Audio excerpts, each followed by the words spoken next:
Dear Tita El, itago niyo na lang po ako sa pangalang Jessica, 25 years old at manager sa isang restaurant sa Quezon City. Dito ko rin nakilala ang first love ko na itago na lang din natin sa pangalang Melvin, 21 years old po siya. Bagong waiter pa lang si Melvin noon sa restaurant namin pero naging magaan ang loob namin sa isa't isa. Hindi ko po inaasahan na maglalakas loob siya na manligaw sa akin lalo na't alam namin pareho na bawal ito sa trabaho. Ngunit hindi ko mapigilan ang puso kong mahulog din sa kanya. Kalaunan ay naging kami ni Melvin. Sa apartment ko madalas kaming sikretong nagtatagpo para hindi mabuking ng aming mga katrabaho. Umabot po kami ng 3 buwan, Tita El. Hanggang isang araw habang nasa apartment kami, bigla na lang may kumatok sa pintuan.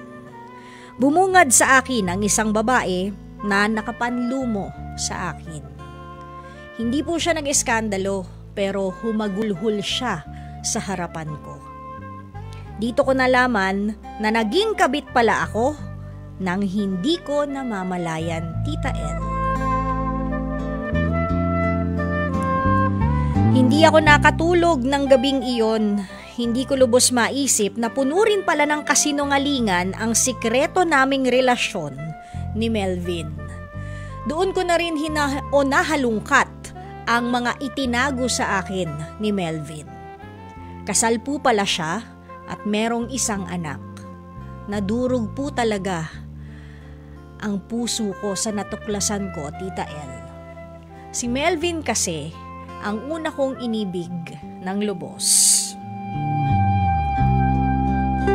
Matapos ang lahat ng ito, agad po akong nag-resign sa trabaho. Nagkita pa kami ni Melvin doon sa restaurant at umiyak siya sa harapan ko, Tita El. At sinabi niyang naduwag siya na sabihin ang totoo dahil minahal niya ako. Doon na rin nalaman ng mga katrabaho namin na nagkaroon kami ng relasyon ni Melvin.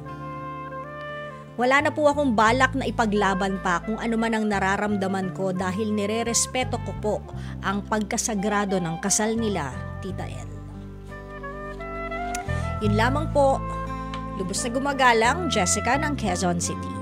Okay, Jessica, I admire you because your morals are on the right track.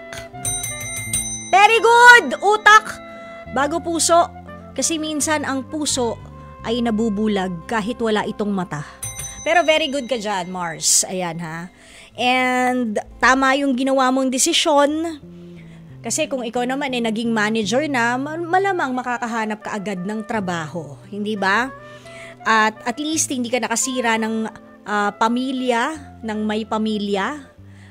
And yung pinakang huli, at sana kung may nakikinig man po ngayon na may ganyan ding sitwasyon pero I can't seem to get out of the relationship kasi mahal ko na rin yata si boy or mahal ko na rin yata si ate mo kahit may asawa siya at may anak o may pamilya.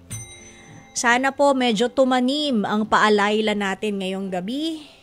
Bakit ka magsesettle na maging kabit kung pwede ka namang maghanap ng walang sabit?